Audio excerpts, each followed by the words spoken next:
Labis na nag-alala ang isang senior citizen na nakatalang patay na sa record ng PhilHealth kahit buhay pa. Dumulog siya dahil sa pangambang hindi mapakinabangan ng mga benepisyo. Tinulungan siya ng team ng inyong Kapuso Action Man. Buhay pa pero patay na raw sa record ng PhilHealth ang 73 anyos na si Romeo. Yan daw ang nakasaad sa email ng ahensya sa Metropolitan Manila Development Authority o MMDA kung saan siya nagtatrabaho. Paano nyo ho na-discover na kayo ay patay na sa listahan nila? Bali, pumunta po ako sa medical clinic namin at pinakita sa akin ng sekretarian. Kasi ang mga senior citizen, kailangan bago makapag-renew, kailangan maayos ang clearance sa medical. Nabasa ko na inilabas nila na ang Romeo Bilbar ay disease na.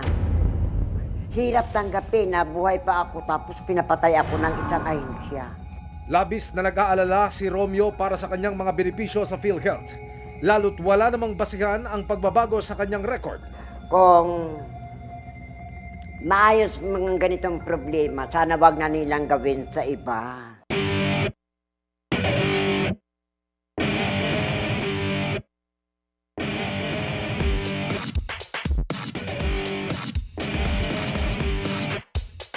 Dumulog ang inyong Kapuso Action Man sa PhilHealth Regional Office, NCR South Branch. Nais humingi ng tawad ng ahensya kay Romeo hinggil sa nangyari. Lumabas daw sa kanilang verification sa membership database na nananatiling active na miyembro ng PhilHealth si Romeo tungo sa employer niyang MMDA. Naitama na raw nila ang maling data na lumabas sa kanyang records. Sa ngayon ay maaari na niya muling magamit ang kanyang mga benepisyo sa PhilHealth. Lubos namang nagpapasalamat si Romeo sa naging pag-aksyon. Mission accomplished tayo mga kapuso. Para po sa inyong mga sumbong, ipadala nyo lamang sa Kapuso Action Man Facebook page. Dahil sa anumang reklamo, pang-abuso o katiwalian, tiyak may katapat na aksyon sa inyong Kapuso Action Man. Nasa 45 milyong pisong halaga ng smuggled umanong krudo ang nabisto ng NBI sa isang barko sa Bataan. 8 tripulante ang arestado. Nakatutok si John Consulta.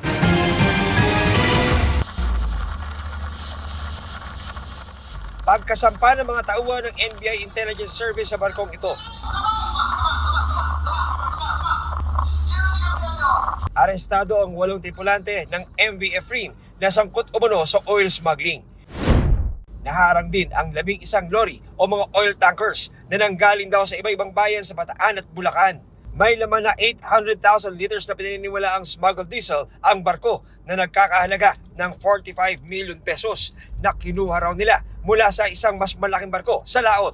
Huli sa akto ang mga suspect habang nagsasagawa ng paihi. 4 sa 11 truck ang may laman na. May nakuha kaming informasyon na ito nga, merong mga, ang tawag namin dito paihi no? Walang lisensya, smuggled na fuel, diesel. After a month long of surveillance, ayun nga, na-tsempohan ng aming Criminal Intelligence Division, actual na nagsasaipon na, inililipat na sa truck, hindi nagbabayad ng tax. So malaking kalugihan sa ating pamahalaan. Paniwala ng NBI, matagal nang nagaganap ang paihi sa port na ito na tago at di madaling puntahan. Nang tanungin kung saan dinadala ang mga smuggled na diesel, diyan lang sir sa mga kinuha sa mga dump truck sir, mga tracking ba. 6 na tracking, may deliver yun. 6 na kumpanya? Oo sir, ganun. Bigla nila ako pinatakbo dito. Hindi ko alam na legal pala. Nang komprontahin ng NBI ang kapitan ng barko, May lisensya ka ba bilang kapitan? Recruit lang nila ako sir Kaya, Hindi yung recruit lang. May lisensya ka ba? Tinatanong kita, may lisensya ka? wala, sir. Wala ka rin, hindi ka ting lisensyadong kapitan. Oh, edi kung mapalubog mo to, wala rin. Walang mananagot. Nandito nga tayo ngayon sa pinaka-upper deck ng barko kung saan ang nasa kanan ko ay ang tinatawag na bridge kung saan nakapwesto ang kapitan ng vessel na ito. Mapapansin mula sa aking vantage point, mga kapuso, itong mga malaspageti na mga hose na nakatali sa may bandang gilid ng barko. At kapansin-pansin na yung ilang mga hose na to nakatawid na papunta sa mga truck na siyang paglalagyan daw nitong mga smuggled na diesel. Pasin-pasin natin dito sa ating pwesto rin naman ay may mga tao na ngayon ng Bureau of Customs na naka-standby na para magsagawa ng test para maghanap ng markers dito sa mga diesel na ito. Ayon sa National Bureau of Investigation ay tatapusin nila kagad ang kanilang investigasyon para makapagsampa na ng patong-patong na reklamo laban sa may-ari ng barkong ito. Marker ang tawag sa kemikal na dinadagdag sa petrolyo na nagbabago ng kulay kapag tinest. Kung walang marker, ibig sabihin hindi pa bayad sa buwis ang kargamento. They will all be charged for violation of Custom Modernization and Tariff Act, violation of tax reform for acceleration and inclusion law, Batas Pambansa bilang 33 as amended, no? At iimbestigahan pa namin siyempre yung money laundering part. Sakop pa rin ng AMLAC law, no? Marami silang papanagutan. Para sa GMA Integrated News, John Consulta, nakatutok 24 oras. Magandang gabi mga kapuso. Ako po inyong Kuya Kim na magbibigay sa inyo ng trivia sa likod ng mga trending na balita. Nakapanlulumong balita, isang pusa sa Davao City ang binaril. Nakaligtas kaya ito mula sa pang-aabuso?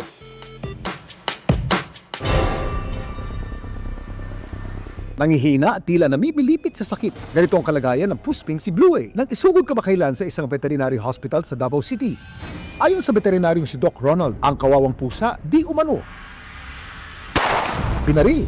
There's a 1.3 mm bullet sa hind leg niya. Pumasok dito yung bullet, dumiretso doon. Si Blue agad na sumailalim sa isang operasyon. Ang surgery is successful, so we managed to remove the bullet from the hind leg. I think it's really infected.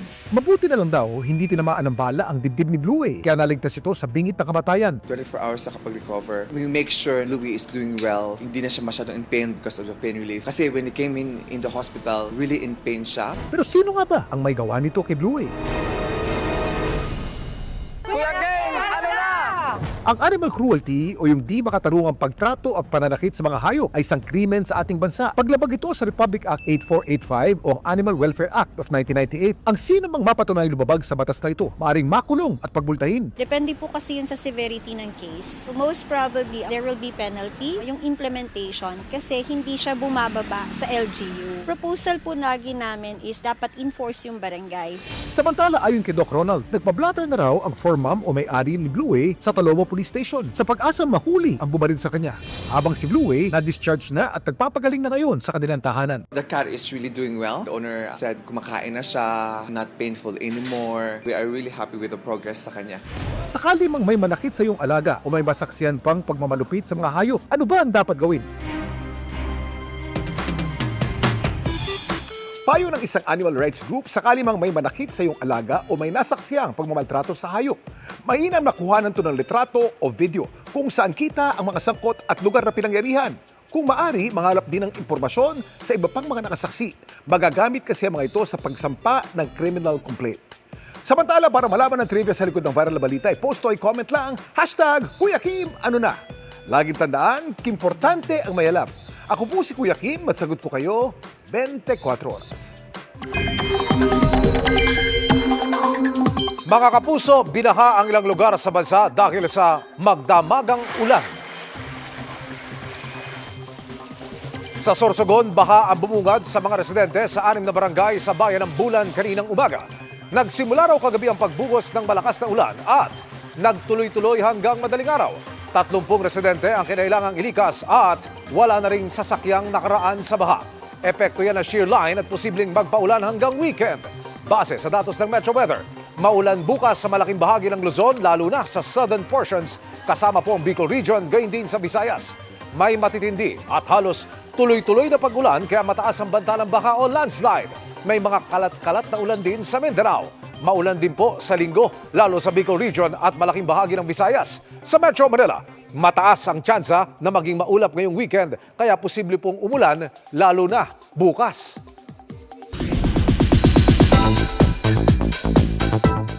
Strong stronger and more matured Herlene Budol ang sumalang sa GMA Integrated News interviews na marami raw natutunan sa mga kinasangkutang kontrobersya. Malaking tulong daw yan para mag-focus sa career, lalo't this Monday na mapapanood ang series niyang Binibining Marikit. May chika si Nelson Canlas. Ewan ko ba, budol ako pero lagi ako yung binubudol. Naman ganon. Kwela pa rin, pero stronger at mas mature na Herlene Budol ang nakakwentuhan ko sa GMA Integrated News interviews. Marami raw kasi siyang natutunan sa nakalipas na taon, lalo na sa kinasangkutang kontrobersya nung patapos ang 2023. Parang mas masaya po akong mag-focus muna din po muna sa trabaho ko at sa sarili ko. Kumpara mag-focus ako sa mga taong sisirain lang naman yung aking puso. Habang nasa gitna raw ng kontrobersya, sandigan niya ang pamilya, ang kanyang namayapang lola at ang Panginoon. Wala pong nagtanggol sa akin. Lahat po talaga yung nasgahan po ako. Doon ko po napatunayan na kahit anong mangyari, andyan ang pamilya mo. Sabi ko, sabihin mo kay Lord, hindi naman po ako masamang tao. Sabihin mo kay Lord, Nay, na nagmahal lang po ako. Napatawad na rin daw niya ang mga nasangkot sa issue, maging ang kanyang bashers. Kung makakaharap mo siya ngayon, ano sasabihin mo sa kanya? Thank you For what? for making me strong. Naniniwala raw si Herlene na pinagpapala ang may mabuting puso. Matapos ang pinagdaanang pagsubok, maraming blessings na raw ang kanyang natanggap. Kabilang ang isang bagong project with her TikTok Lock co-host na si Mamang Pokwang, ang Binibining Marikit. Kapag nandun si Mamang, kahit walang okasyon, may lechon. Diba? Iba si Mamang katarbaho. Ang gusto niya lang po talaga lahat masaya, tsaka lahat busog. Dalawa ang magiging leading man niya dito. Ang bagong kapuso na si Tony Labrusca at Manhunt winner at Sparkle artist na si Kevin Dasom. Sinong una mong nakaklose dun sa dalawa? Si Tony. Si Tony? Oo. Bakit? Obvious naman kasi hindi ko kaya kausapin kagad yung AFAM, di ba?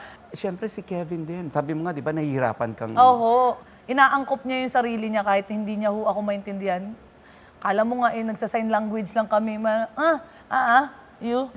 Very relatable daw ang istorya ng Binibining Marikit at malakas magdala ng good vibes. Yung Magandang Dilag po last year, parang mas pinalight ng konti, mas pinasaya.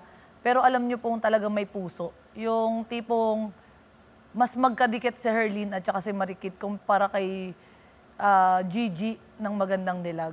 This will be showing on February 10. Malapit na. Anong may expect natin sa first week? Ang first week po, masaya. Masaya lang. Makikita nyo dito kung paano makipag-banding ang isang Marikit sa kanyang ama. Kumbaga, makaka-relate po dito yung mga single father, single mother na talagang nag-aalaga, tinataguyod nila yung kanyang mga anak ng mag-isa. Nelson Canlas, updated sa Showbiz Happening. Kanya-kanyang gimmick ang mga travel agency na lumahok sa Travel Expo na ginaganap ngayon sa Pasay, na dinagsa ng mga maagang nagpaplano ng kanilang mga lamierda sa loob at labas ng bansa. Tulad ng magkasintahang sina Philip at Steph na balak mag-Cebu this August. For celebration lang, birthday, ganun. So, we're targeting the dates na parang anniversary. When I checked online mga few days ago, parang nasa 3K, pero we got it for 2K lang. Ang pamilya Himenea naman, trip makapag-Vietnam for their mom. Kung masipag ka mag-inquire, makakahanap ka ng good deals. It's been a long time na hindi kami lumalabas ng bansa. Since 2016 as a family. So, we are very much excited. Ang Travel Expo na ito na nilalahukan ng aabot sa mahigit 300 local and international exhibitors ay pasimuno ng Philippine Travel Agencies Association na ang hangad ay palakasin palalo ang turismo. We are not just travel agencies, we are travel advisors. So we give them face-to-face experiences and tips which we cannot ask from a computer. And because gawa ito ng isang National Association of the Philippines, which is PTAA, Ibig sabihin, lahat ng mga nandito ng mga travel agents vetted and verified before being here. So lahat ng mga binibenta here, ng mga packages, hindi lang siya mura. It's also about quality. Maganda, maayos ang mga pinupuntahan. Yung domestic tourism natin ay #1 na po tayo sa Asia, kung saan valued ito sa $66.2 billion. And it's precisely expos and exhibits like this that help our local destinations be introduced to our tourists. Target daw ng DOT na mahigitan pa ang mahigit 5 milyong bisitang naitala noong nakarang taon. Para sa GMA Integrated News, Oscar Oida, nakatutok, 24 oras. Shining brighter than ever ang Kapuso stars and personalities sa grand unveiling ng Kapuso Photo Wall. Just in time para sa 75th anniversary ng GMA this year. Makichika kay Lars Santiago. Lalong nagliwanag ang mga koridor sa ground floor ng GMA Network Center dahil sa mga bagong lagay na larawan ng Kapuso artists and personalities. All shot with a diamond-like backdrop dahil 75th anniversary ng GMA ngayong taon. Welcome sa bagong Kapuso Photo Wall na pinasinayaan kanina. It's a small token of our appreciation for all of their work and the happiness and strength that they all bring us. This is our way of honoring our talents na who has contributed to the success of the network. Nasa gallery ang photos ni Dingdong Dantes, Marian Rivera, Alden Richards, Heart Evangelista, Dennis Trillo, Jenilyn Mercado, Julian San Jose at iba pang Kapuso artists. Looking at the photos, masaya ako na na-share ko ang screen o ang stage kasama ang mga talented na Kapuso artists na to. An honor to be part of this wall. Nag-pay off lahat ng hard work and of course, I've been a loyal Kapuso. Masarap po sa puso na kabilang po ako dito sa punong-puno ng artista. Super thankful po and grateful. Lalo na 2025 is actually my 10th year with GMA. Nasa photo wall ang mga mamamahayag ng GMA tulad ni 24 oras anchor Mel Chanco, Vicky Morales at Emil Sumangil. Unang hirit host Arnold Clavio at KMJS host Jessica Soho. Napakalaking honor yan na makapiling mo sa photo wall na ito ang mga talagang bigating mga artista at mga news personalities ng GMA. Yung mapasama ka dito ay napakalaking blessing. Thank you to GMA. Kasama rin sa wall ang larawan ng namayapang Kapuso anchor at broadcaster na si Mike Enriquez at iba pang personalidad ng GMA Integrated News at Public Affairs. Bukod kina President and CEO Gilberto R. Duavit Jr. at Executive Vice President and CFO Felipe S. Yalong. Nasa pagkapasinaya rin sina Senior Vice President and Head of GMA Integrated News, Regional TV and Synergy, Oliver Victor B. Amoroso, Senior Vice President for GMA Entertainment Group, Lilibeth G. Razonable, Vice President for Corporate Affairs and Communications, Angel Javier Cruz, at Vice President for Public Affairs, Arlene Carnay. Dumating din ang ilan sa mga members ng Board of Directors ng GMA Network tulad ni na Executive Committee Chairman Joel G. Jimenez, dating Chief Justice Artemio Panganiban, Laura Jimenez Westfall at Judith R. Duavit Vasquez.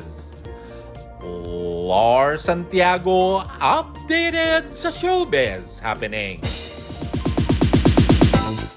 And that ends our week-long chikahan. Sa ngalan ni Iya Arellano, ako po si Janina Chan. Happy weekend mga Kapuso! Miss Mel, Sir Emil? Salamat sa iyo, Janina! Thanks, Janina. At yan ang mga balita ngayong Biyernes. Ako po si Mel Tiangco. Ako naman si Emil Sumangil para sa mas malaking misyon at para sa mas malawak na paglilingkod sa bayan. Mula sa GMA Integrated News, ang News Authority ng Pilipino, nakatuto kami 24 oras.